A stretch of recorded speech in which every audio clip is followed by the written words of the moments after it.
Okay, hi everybody. We are out and about again, but this time we're right here in Greenwich, and we are at the Hordes family Percheron's horse farm, and they're going to teach us all about horses.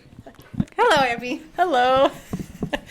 All right, so here today we are home to 4 Percheron draft horses. They're all of different ages. I have Vegas over here, which would be on the left. He is let's see, how old is Vegas? Vegas is 9. He's a 9-year-old gelding. Gelding means that he's a castrated male. And then I have Annie. She is a 9-year-old mare. She's just a mature female. And Vegas and Annie were actually, I pretty much say orphans together when they were babies. Vegas's mom was sold at a young age when he was weaned. And then Annie's mom died, unfortunately, when she was 6 months old. So sorry about that. It's okay. So I brought Vegas and Annie up here. They were actually located at my aunt's farm, which is just about 5 miles from here, also located in Greenwich at the time. So Vegas and Annie are not biologically related, but they think they are related because they've grown up their whole lives together. So if you take one, you got to take the other. So they're like brother and sister, but they are not related. They're pretty much a bonded pair, which means if you take one away, the other one's sad. Right. All right, and then Vegas is one of our horses that we put on our show wagon. He'll be one of the horses that you will see in the Fireman's Festival Parade on Saturday. He will probably be the horse on the left side of the wagon. And then Annie, she will be one of the horses also. She will be on the right side of the wagon. So if you're sitting on the wagon, and the driver, she would be on the driver's right side, and Vegas would be on the left side. Is it always that way, or can you kind of hear a reason why he's on the left? Generally, Vegas, as I said, Vegas has a big personality. So for some reason, Vegas likes to kick out sometimes when we first harness him up. We think it's just because he's excited he gets to go. But it has a little thing where he kind of kicks out to the side a couple times, and then once he gets that out of his system, he's fine. He will drive all day long, do whatever you want him to do until he gets that out of his system. He's a hassle to fight with sometimes. Generally in show, you put the smaller horse on the left side. I think it's on the left side. I gotta think about it. And your bigger horse on the right side. Generally, because the judge is standing in the middle, so you put your bigger horse on the left-hand side just to kind of, overshadow the smaller horse. Ideally, you want, in a team, you want the horses the same size, the same build, and they also judge like how well they work together, like how well they pull the wagon, and also their action as well, like how high they pick up their feet. Annie is my cart horse that I drive, so I drive her single. She's my lady's cart horse. She's fun to drive. She's very easy to drive. Vegas will probably be a cart horse this year as well, along with the team class. Vegas's teammate is another gelding that is, I think he's 12. He's about the same size as Vegas, just got a few more years on him, but he's located at my aunt's house. And then over here in the corner we have Xena. She is a what we call a yearling, so she's essentially a 1-year-old horse, and she's kind of in her toddler years of, if you would put that in human terminology. She just likes to, she has her little temper tantrum sometimes, and as you can see, she gets upset when she doesn't get her way. But Xena is 1 year and I believe 2 months old, so she was born on April 26th at 1:30 in the morning. Oh, wow. And then we can step over here on the other side. At what age do they get full maturity then? Usually about 5 or 6. They can grow until they're about 8 years old. This is Patsy. I think Patsy is 11, actually. Patsy had Xena last year. Xena was Patsy's first baby, and probably will be her only baby. I don't race or breed horses for a living. It's more of a hobby, so it gets expensive. The more horses you have, obviously. If I do raise another foal, it will be Annie's turn. So Patsy is one of our tallest draft horses that we have. She's 19.2. So that is measuring from the bottom of her foot up to the point of her shoulders up top. You can kind of see with her neck down where the point is. That's her withers, where her kind of like her shoulder blades come together. Patsy, I bought her when she was 2 years old as a replacement for Annie's mom. She kind of filled a hole in my heart when I needed her to. So Patsy, I drove her in the cart. She was my cart horse, but the first year that I had her, sorry about that, that's Patsy's signature thing that she does. Okay. But Patsy just kind of, she would do what you want, but she's just kind of lazy. Just like, I don't get in a hurry to get anywhere. And you don't want that in a cart horse. You want a horse that'll get up and go when you ask him to. So that's how you show your horses, is through the cart and wagon, yes. Cart and wagon. And we also do a halter class, which is where they judge the horses on their conformation. So like how like structurally, like how straight their legs are, just how well like their back, their back line is, and really just an all together package. Just how they just judge the horse themselves. Patsy she's what we call an anchor horse. She is a horse that we put with the young horses when we're starting somebody out, because when you start driving young horses, you don't want to put like two young horses together because you're just asking for trouble. Right.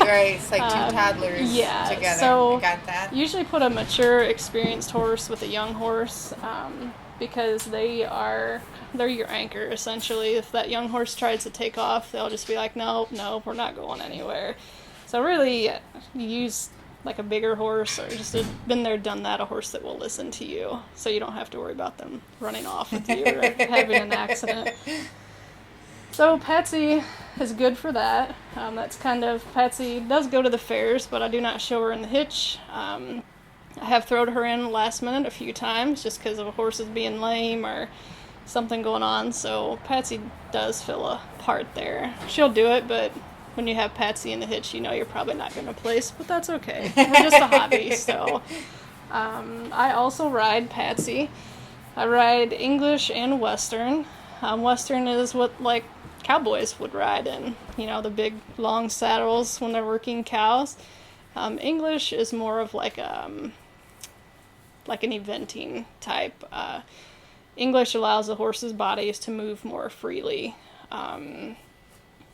I don't know the specifics of English riding, so I'm not going to go into that because that's still new to me. But I actually do ride English most of the time, just because I've noticed a difference in the way that Patsy moves when I ride Western versus English. Yeah. Why is that? So with a Western saddle, it takes up more space like on their back. Okay. And also it kind of restricts their shoulder movement. Because Western saddle is like an A-frame. And then, so the way it sits longer on their bodies.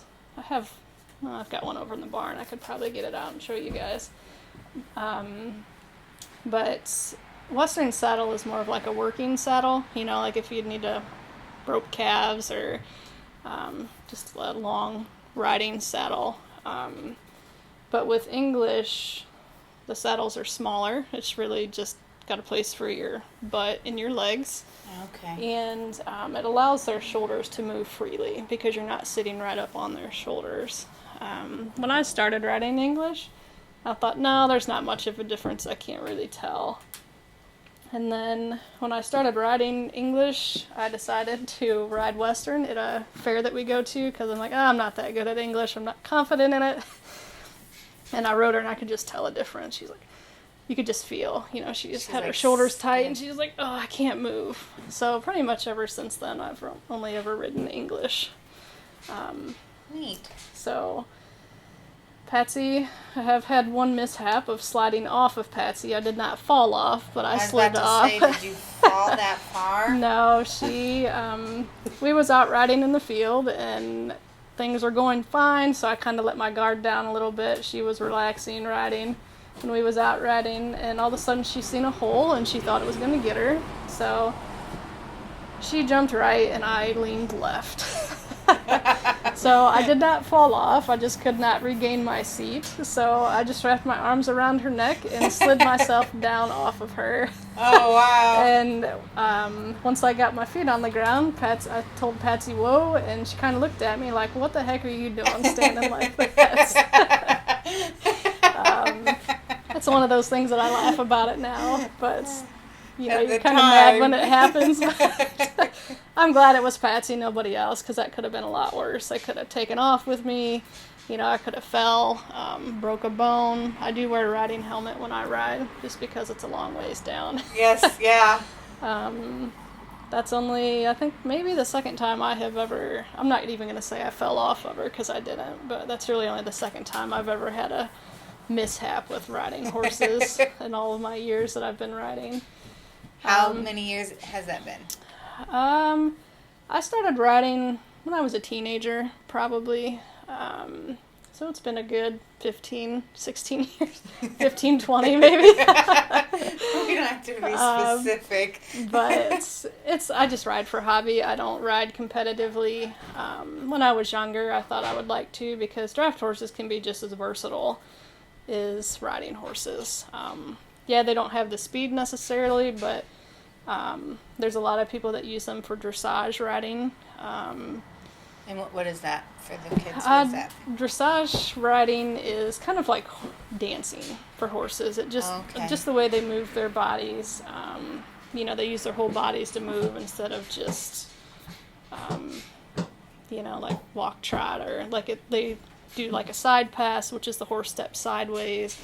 They do all sorts of things. I'm not real familiar with the terminology of dressage, but it is very neat to ride. Like, I don't know if you see videos of people riding horses to music and the horses are in sync. That's dressage. It's pretty amazing. Yeah. Pretty amazing.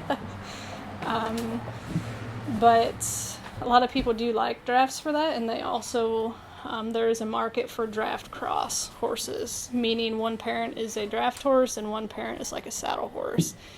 Because the draft horse gives them the bigger size, but like the saddle horse kind of tones it down. Okay. So with the draft, you get the bigger body, but the riding horse still kind of pulls through, so that you don't end up with something like Patsy that's 19 too. You probably end up with anywhere from 14, 15 to probably 16 or 17 hands.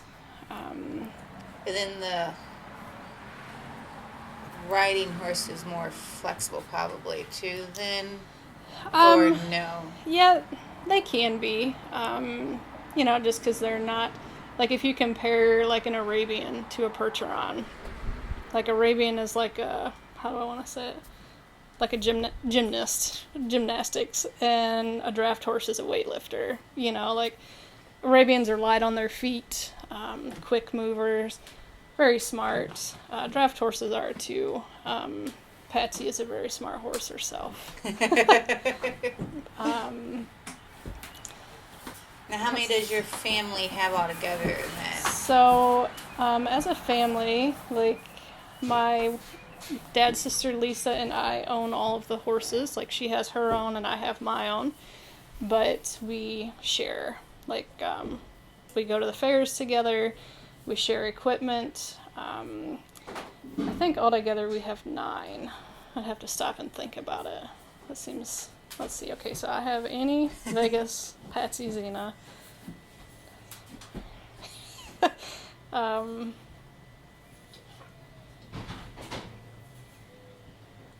think we have 11 horses altogether as a family, and there is one baby this year at my aunt's house.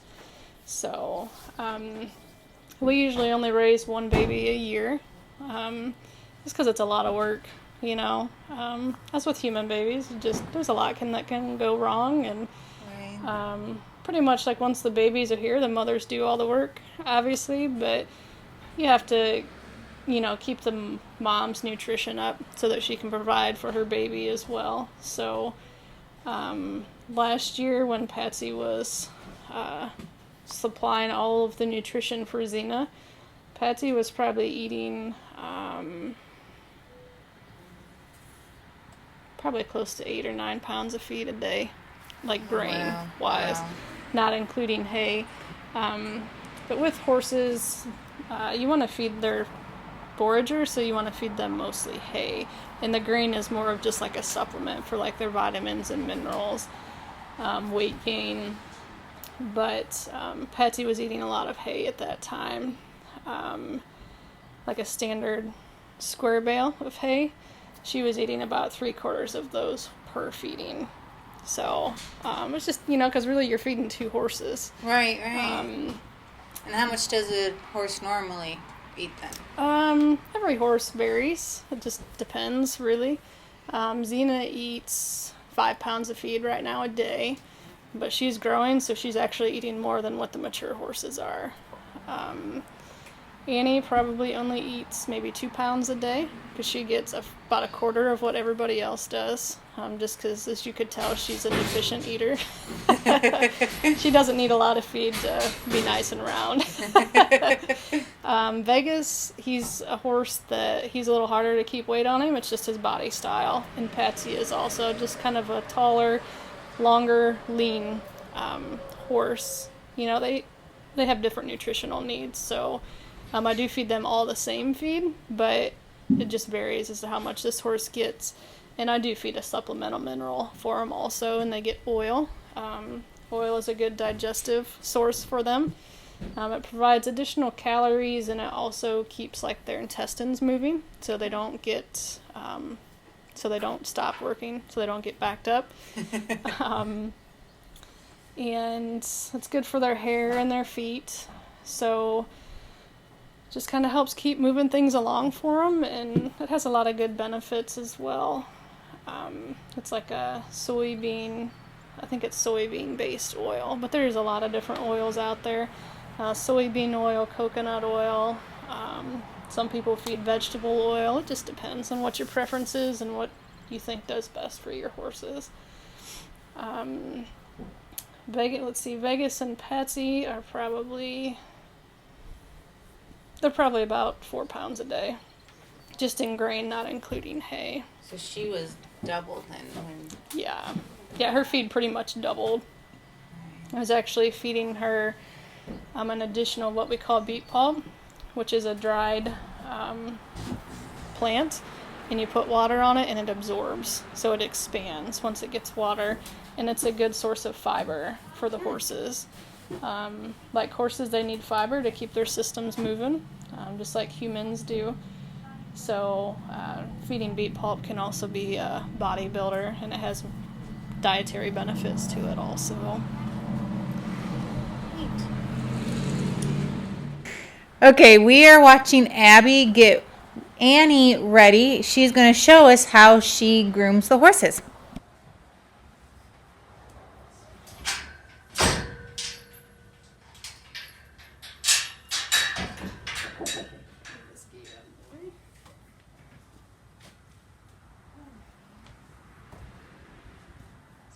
Grooming bag here that I keep all my supplies in. It's kind of dusty because it lives in the barn. But I have a hoof pick, which has a little spike on the end of it to clean the dirt out of their hooves, and then it also has a coarse brush on the end of it. And I have a comb. So this is a comb for like their mane and tail, so it's kind of like a hairbrush for us, only in a horse version. I didn't know how stiff the bristles are. Not too bad. Yeah, yep. Okay. And then this is just a regular body brush. It's just a soft bristle brush that I use. We always brush our horses off before we use them for anything, so it's kind of like we keep a routine with them while I'm getting brushed, so now I'm going to have to work. And then in summertime, they always get washed off after we've used them, so it's like a reward for them. All right. And then this here is a curry comb. It's just kind of got little teeth on it. They're not sharp. They can be a little bit, but this works good to like get the mud and everything off of the horses' bodies. And it feels good to the horses, and it's kind of spring loaded too. And you can actually turn it. I don't think mine will because it's rusted, but. So when I start brushing my horses, I like to start with a curry comb because that kind of gets all the mud and the loose dirt off of them. So I usually, it doesn't matter which side you start on. So I just start down on her chest. You just kind of just work your way down her body, up along her neck. Now, did any of the horses get a little ornery when you go to cleaning them, or are they all like awesome? Not actually, because they enjoy it. They enjoy it. Yeah, it's kind of, we call it a spa day for them. So as you can see, Annie's. Yeah, she kind of tilted over. Yeah. She's like, ah. So she's got That's kind of good. an itchy spot right there. So. All right. So then I go down their leg.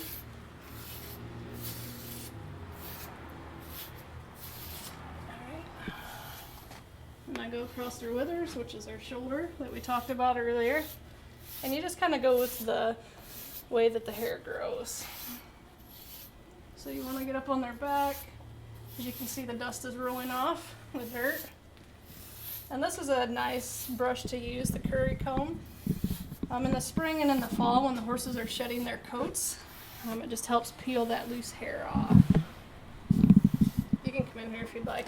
I was trying to make sure No, you're Chris can get in without too much of me All right. in the way. All right, so then I get down under her belly. And we want to make sure that they don't have anything on their bellies, because if you're going to ride them, you don't want any like prickers or thorns or of any kind. You don't, because it's going to be tied on them, so you don't want it poking on them just like us. All right, I go across her rump.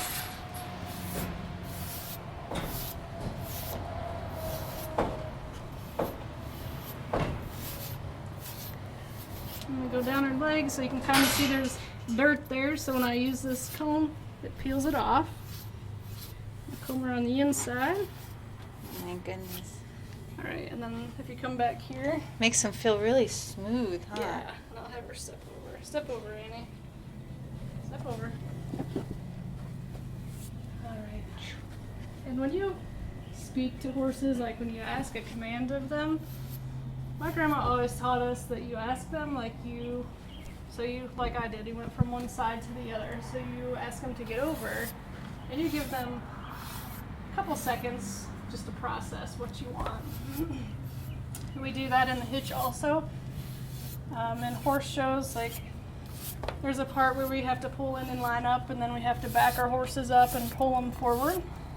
That's just all a part of the old delivery ways. You used to have to back the wagon in to get it unloaded or onto the dock. But so when we ask our horses to back up and we want them to pull forward, we tell them whoa, which means to stop, and then we ask them to step up. So our horses know that when we say step up, that means they're supposed to go forward. So as we do that, then they know, we can't just like say back up, whoa, step forward, because they're like, which one do you want? Right, ask, right. Which one do you want? Sorry, and he's doing fly control for you. You can step It's up okay. here because Getting hit.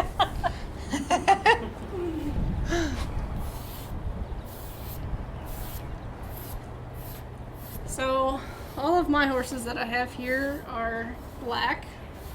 Percherons are in color. They are black.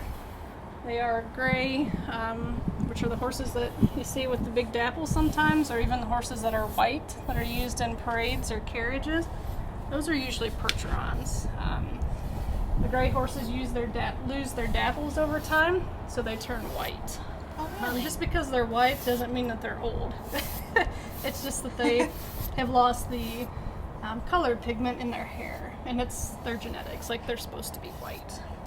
I didn't know that. Also it's not as common, like black and gray are the most dominant colors, but there is, I think it's like a chestnut or like a sorrel, which is a form of brown. It's not very common, but there are a few Percherons out there that are brown. So if you see a brown draft horse, it doesn't always mean that's a Belgian, which a Belgian is like the brown with the white manes and tails. It can actually, there could be a Percheron out there that's that color too. Not always, but it's possible. Alright, so now that I've used a curry comb on Annie, I take the soft bristled brush and then I just go over her whole body again. You don't start from the same side, hon. Not You just always. keep going around. Yeah, They I pretty are. much just go around. You don't have to be that precise with them, huh? No. So mainly just brushing is just to get all the dust and everything off of them. You're not going to get 100% of the dust off, but we just like to get the majority of it off. I'm assuming you trimmed their mane then? I did some of it, yeah, because Annie had a few knots in her mane that I couldn't get out, so I just trimmed them. For the showings and everything, you guys braid them Yes. or? So we actually, for the show, in the hitch classes, you braid essentially, but in the draft horse world, it's called rolling their manes. Oh, really? It's just a four strand braid because the material that we braid in has 2 strands to it, and then we use 2 strands of hair to cross in with that as well. So, and then we use flowers in their mane. It's just like an added decoration to it. I think it's, I might get this backwards, but when you roll a horse's manes, the flowers that go in their manes or that you see, I think it is odd flowers is for a halter class and even is for a hitch class. I'm not Oh. really sure what the meaning is behind that, Yeah, I was gonna ask that. but yeah, it's just and when we are showing the horses in halter class, you do not braid the mares' manes. You show them as they are. Oh, really? So you do their tails, but we do not like braid their manes or anything. Then, yeah, I think it's just all of like, it's kind of a stallion presentation. It's like, wow, look at that horse. But yeah, when you're hitching, you want your horses to all look the same. So that's why they all have matching harness. They have their manes rolled the same flower decorations, because you want them to look uniform. All right, I'm going to cross around to the other side. I will move over here then. Step over. Step over. Annie, step over. Just a little history on my family with the Percherons. My great-grandma and her daughter, Martha, which was my dad's mom, started showing Percheron draft horses in 1939. Oh, wow. And I believe I'm the 4th generation to take on the tradition. Horses are expensive, but if you feed them good, your vet bills are usually pretty minimal. You put good in, you get good out. Right. So I like to feed a good quality feed. Sometimes a good quality feed is a little bit more expensive, but you get better results because your horses don't get sick. These guys have to get yearly vaccines just like humans do when we're kids. It's kind of a combination. We call it a 5-way, which is like West Nile, which is like carried by mosquitoes. Horses can get that and it'll affect their neurological system. It's got flu and rhino in it, which is a form of a flu for horses. And we also vaccinate them for rabies, which can be carried by like raccoons, because if horses get bit by an animal that has rabies, horses can get it too. So we just have to vaccinate them once a year. And there's obvious vaccines out there for other things too, but I only vaccinate these guys for rabies and then what we call a 5-way. They just have to get it one time a year. Doesn't matter, Annie, you gotta fly after you. Oh, whoa. Alright. As you can see, the flies are after them a little bit. Unfortunately, in the little, summertime, if you want to step out, I'll intimidating go with forward. her dancing like that around me.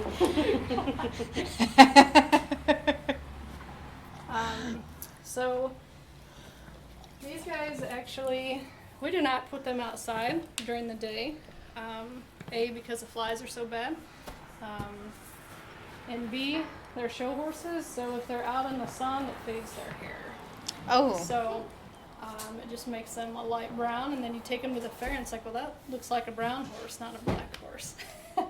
oh, And plus, if they're outside, like during the day and the flies are after them, they just constantly run back and forth, and they get themselves all sweated up. And when they're worked up like that, you don't want to take a chance on them, like going through the fence or, right.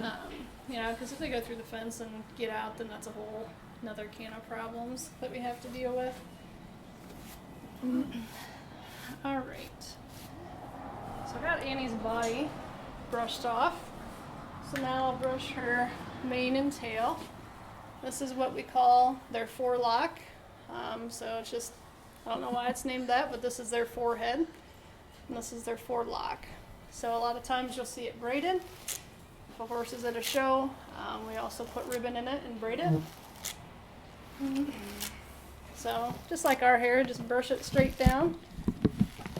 All right, and it can be thick or thin. Annie has a pretty thick one. I've even trimmed it some and it's still thick, but that's just how Annie is. She just got thick hair. Like humans, horses they can have thick hair or they can have thin hair. It just depends on their genetics. So when I brush my horse's manes, I'll usually put a little spray in their hair. It's just kind of like a detangling spray. I don't have any here with me today, but it just helps comb their manes out. It also makes their manes soft.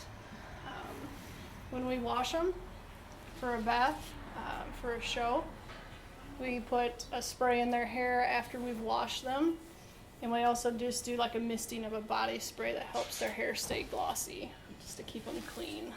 How long does it take you guys to get them ready for a show on a normal day? On a normal day, let's see. So, if it's a hitching class where we're going to be driving them, we usually start about 2 hours ahead of when we're supposed to start. Just because we have to braid their manes, have to braid their tails, have to get them harnessed, and we have to get them hooked in time for our first class. It does take a lot of help when we're showing horses. We're a family operation, so luckily everybody in our family pitches in, and we do have some family friends that help us also. Like I said, we're just hobby, so we don't do this for the money. It's just a hobby thing that we have always done. We enjoy it. So we like our horses to be an all-around horse, meaning you can use them for anything. You know, like one day they're a workhorse on the farm, next day you hook them up to the show wagon and they're in the show. The more you work your horses, the more you practice driving them, the better they are at the show. Because they're just like, oh, it's just another day. Right. Try to drive them early in the mornings on the weekends, just because it's hot. And the flies get worse as the day goes on, obviously. If we can, we try to help our horses out with batting the flies. We put a little spray on them that's a fly spray. It's kind of citronella scented. And we'll also swat for them occasionally if we see one on them.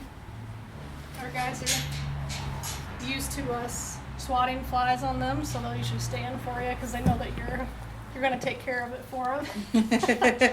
Because when they're harnessed, they can't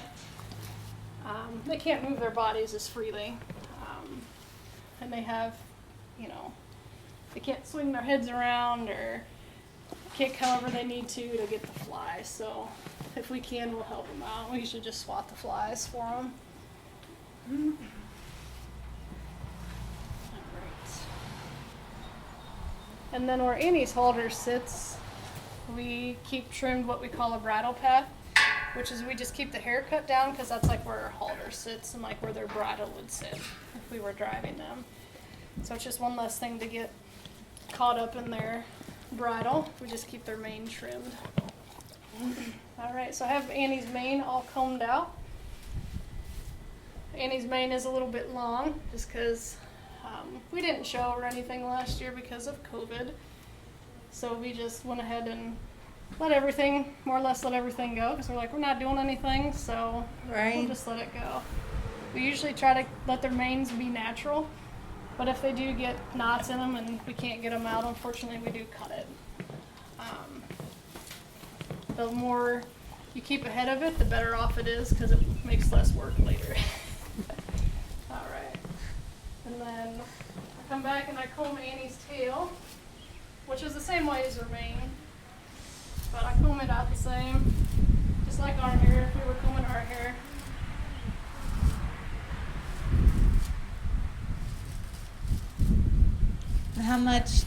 How many times do you guys have to comb their hair and all of that? How many, and It the just grooming and all depends. that? Like if we have someplace we're gonna go,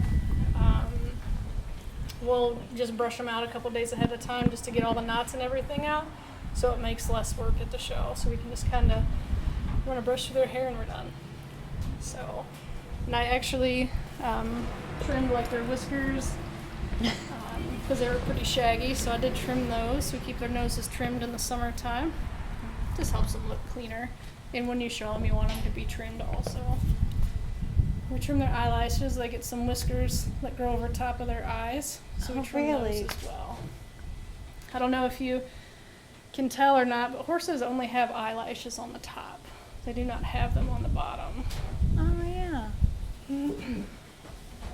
All right. So I'll clean one of Annie's feet out here.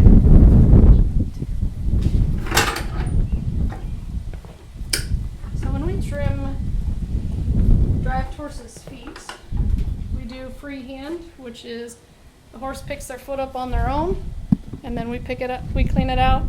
Or we also have a shoeing stock that we use, which there's actually one up in the driveway. We can catch that later. But that just keeps the horse contained per se, and it helps the person working on their feet to hold their feet up. Like it holds the foot up for the person working on them. Because these guys get pretty heavy when you have to hold their foot up for them because they're being lazy. And they're big, so I mean, it's easy to get hurt. You don't want to fight them. Annie and Xena right now are the only ones that I can do freehand, which I just pick their foot up, they'll let me clean them out, and that's it. A couple of the other ones we do have to put them in the shoeing stock just because they fight. You know, they'll fight you constantly, and it's like, you guys are too big to fight with us. All right. So Annie's foot here, I don't know if you can see it or not, but she does have shoes on. She's got some nails coming up through. So when horses get shoes put on, the nails are driven up through the bottom. So the heads of the nails are on the bottoms of the shoe, and That this right is the there? tips of the nails. Yeah. And this right here is then the shoe. That's just like a clip on the Oh, shoe. okay. Yep, it just helps keep the front of the shoe on. So we have their feet done usually about every 6 weeks in the summertime, just because their feet grow faster, and about 8 weeks in the fall/winter. I don't always have these guys' feet done in the winter just because we have to drive an hour south to have our horses' feet done, because not a lot of people around this area do draft horses. So usually in the fall I'll get their feet trimmed up after they've had their shoes on all summer, and then I actually just let them go barefoot through the winter, and then I will start getting their feet trimmed usually in March is the first time I take them down. So they only go probably about maybe 6 months without shoes on. But otherwise, they're barefoot or they have shoes on. There's 2 different kinds of shoes that they wear, which I'll show you a little bit later on those, what kind of shoes they are and what they're used for. So when you clean a horse's foot out, you pick it up 2 ways. You bring it back behind the horse so that you can clean underneath the foot. And then you can also, they also bring the foot forward so that they can file it, kind of like us filing our nails. All right, so I don't know where's the best place for you to stand, Krista. I'm gonna have to come up. Come in here. I don't want to get in the way. So I just pick her foot up. I just kind of lean against her, and she kind of adjusts herself so that she can hold herself up. All right. So this is the bottom of a horse's foot. Just gonna clean the dirt out of it. So as you can see, these here are the nails that they put in the horse's shoes. On these, there's 5 on each side. This stuff right here is called boram. It's on the front and it's on the sides. That is what horses have on their shoes so they don't slip on the pavement, because blacktop is very slippery for horses. So we put that on their shoes so that they don't slip, like when we're doing a parade or really just anywhere, because these steel shoes are slippery without the boram on. So I just clean Annie's foot out just to make sure there's no rocks in it. Because if they get a rock in it like us, it makes our feet sore and then we can't walk. So on the bottom here you can see that there's a triangle. That's called the frog. It's soft, kind of hard, but it's spongy. That's what helps the circulation in the horse's leg. So it goes down to the foot, and as the horses walk, this pushes it back up their legs. That's interesting. All right. When we put the harness away, we hang it in the way that it goes on the horse. Because when we harness the horses, we put it on all in one piece.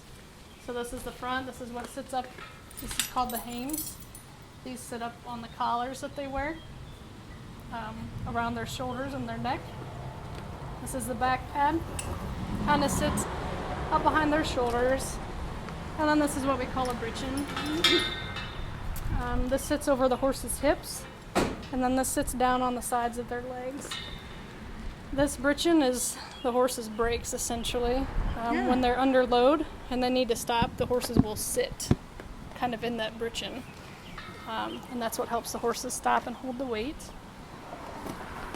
And then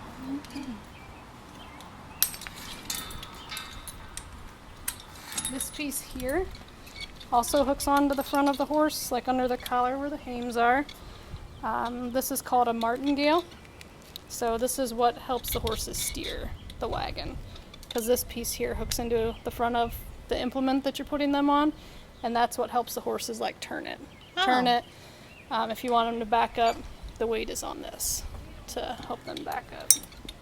And then this is a bridle that they wear. So these are called blinders. This is probably what you see on horses when you're driving down the road and you meet an Amish buggy. These are to help the horses so that they can't see behind them, so they don't get spooked as easily. Horses can only see back to about their hip bones. They cannot see directly behind them. They can see so far in front of themselves, and they can only see back to about their hip bones. So that's why when you're at a fair or around horses somewhere, you should never walk up behind a horse and smack them on the butt, because odds are you're going to get kicked because you scare them. And you don't want to get kicked. No. So when you're visiting somebody's horse, you should always ask first before you pet them, just because as owners we have your safety in mind and the animal's safety in mind as well. Most of the time if you ask somebody, we will let you pet our horses. We'll even maybe let you go up in the stall and pet them, but you should never walk up behind a horse and just start petting them, because you don't know that horse and that horse doesn't know you. Horses know the voices of their owners, but they don't necessarily know strangers. Right. So they're going to listen to their owners over the strangers. All right. So here we have some different horse tack.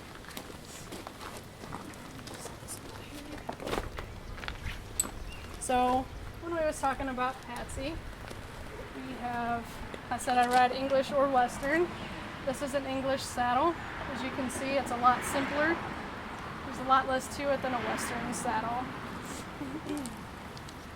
So an English saddle is pretty light. This saddle is probably maybe 5 pounds, maybe. And the Western saddle is a little bit heavier. This is a synthetic saddle. specifically for a draft horse. A lot of Western saddles are heavy just because they're made of leather. But somebody like Patsy, you don't want to be throwing a 30-40 pound saddle on her because it can be hard. And then the English saddle, we store these are actually called irons. These are the stirrups that we put our feet in.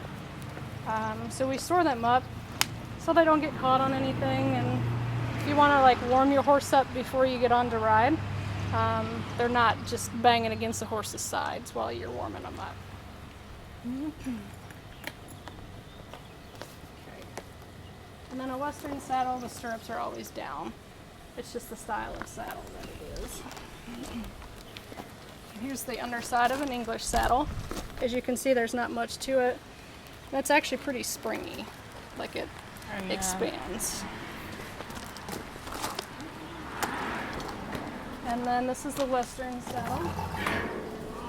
And then on the underside, you can see how it's different. Yeah. And a lot of times, I think they put like sheep wool on the bottom of them. But Is that because they assume you're going to ride them longer? yeah, and it's just more padding, like for the horses as well. All right, and here we have a halter. This is actually Vegas's halter. So for a draft horse, you do have to get a special kind of halter for the draft horses because they cannot wear a standard riding horse halter because it's too small for obvious reasons. All right, and then here, I don't know if you guys can see real well, but we do have some different styles of shoes. These here are actually two front shoes. These are called a Scotch bottom shoe, and these are a show shoe. They are actually a square-toed shoe.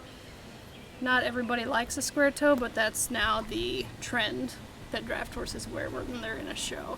And these also have borium on them as well, for the same reasons, so they don't slip on the blacktop. So as you can see, there's my hand in comparison as to how big the shoe is. Does each horse, the shoe fit for, customized for each horse? Yes. Like every Yeah. hoof or whatever Yep, is different? every shoe is, the guys that do our horses' feet are called farriers. So they will bend and mold the shoe to fit the horse's foot the way it needs to fit. They actually will use a heat to heat the shoe up to bend it. They'll just use like a hammer and an anvil to bend it. And then these shoes here are what we call a plate. This is actually what like Annie, Vegas, and Patsy have on right now. These are, in human terms, these are like tennis shoes for the horses. They're just a light shoe, just something to keep on their feet to keep their feet from breaking off if they get too long, and they have borium on them. So we like to call these are like their tennis shoes, and then these shoes are their high heels is what we call them. This here is a pad. It's just a rubber, kind of a rubber plastic. It might be a synthetic pad that we put on our horses. We put pads on our horses that we drive. Because it gives them a little bit more padding from pounding all the time when we're trotting. And sometimes some people say it makes the shoes a little bit heavier just to make the horses pick up their feet a little bit higher.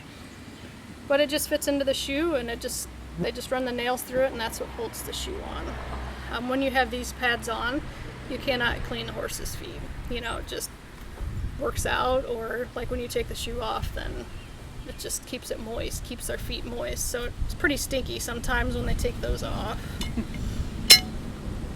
All right. Okay. Any questions? Does it hurt when these go on for all the little No. ones out there? So when a horse has shoes put on, it's just like horse's foot is like our fingernails. So when our fingernails get long, that's like the nails go out on the tips of the horse's feet. It does not hurt them. Like if you do get a nail, what we call too high, a lot of times the horses will tell you right away. Like, you know, they will, all of a sudden their body language will change. Like they will flinch or be fighting you, like trying to pull their foot away. And a lot of times when that happens, our farrier takes the nail out and he'll reset it. Like he try and get it down lower. But no, it does not hurt horses when we put shoes on them. Nope. I thought maybe the little ones out there might want to know that. I don't Yeah, know. yep, that's why there's a science to it. Not anybody can put a shoe on, like you have to be trained Oh, really? to put it on. Mhm. It's a trade, like a lot of guys just work as an apprentice. Where we have our horses shoed, there's actually 3 of them that work. They move right along, very efficient. We take 5 horses down, and we're in and out in about an hour. Oh, wow. Hour and a half at the most. But they are very efficiently. 2 guys put shoes on. 1 guy, he's what they call the finisher. So he trims the nails, he files their toenails on the front, puts a little dressing on them, and they're done. So, but yeah, they're quick, and I mean it takes us a full day, you know, because we have to drive an hour each way. When you're riding in the car and there's a horse trailer in front of you, you don't want to be right up on their bumper because it takes them twice as long as it does you to stop because there's a lot Right. of weight. And you don't want to hurt those horses. If you get in an accident and you hit them, that's not going to be cool. Right, right. So, yeah. And they cannot stop on a dime either. So they can't stop as fast as a car can because these guys weigh close to 2,000 pounds Oh, wow. by full maturity, 2,000 or more. So that's a lot of weight behind a pickup truck. Yeah, yeah. So, And why do you like the Percheron horses the most? well, I was born and raised. I grew up with them my whole life, but I just like the Percheron's disposition. They are willing, they want to please you, and they do just about anything that they can to help you. It's kind of a mutual relationship. They look out for you, and you look out for them. The more that you work with them, the more that they respect you, and they will trust you in situations where they're not sure. So a lot of times as an owner, when you have trust with your horse, you can help them through something that they're not sure about. All right. But I just like Percherons because I grew up with them, and I've never really had any reason to change. But I just like their disposition about them. They're calm most of the time. They can get a little feisty sometimes, but as an owner, you have to respect them, and they have to learn to respect your personal space also. So you do have to show them that you're the boss, even though you're a lot smaller than they are. But yeah, I think mostly I was just born and raised with them, and never really had any reason to change. Right. But All right, last question. A little different. What fictional book character are you most like? gosh, I have no idea.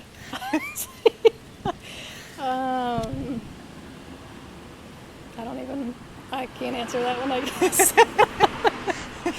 Do you have one that I could be like, I guess? Laura Ingalls. Oh, yeah, Little You House like on the Prairie. horses. And Yeah, You're outgoing. yeah, that would be a good one. Okay. I actually read Laura Ingalls' book, so yeah, I didn't even think about that. But yeah, I always liked those books when I was growing up. My sister and I both. I think we had the whole series, so Right. Yeah. My daughter really likes it too. Yeah. She's read it. yeah, I could probably pick them up and read them again, and I would enjoy it still. Yeah. Okay, we Yeah. want to thank you so much for taking the time out to show us all about horses and everything. Sure. We will see you next time. Bye.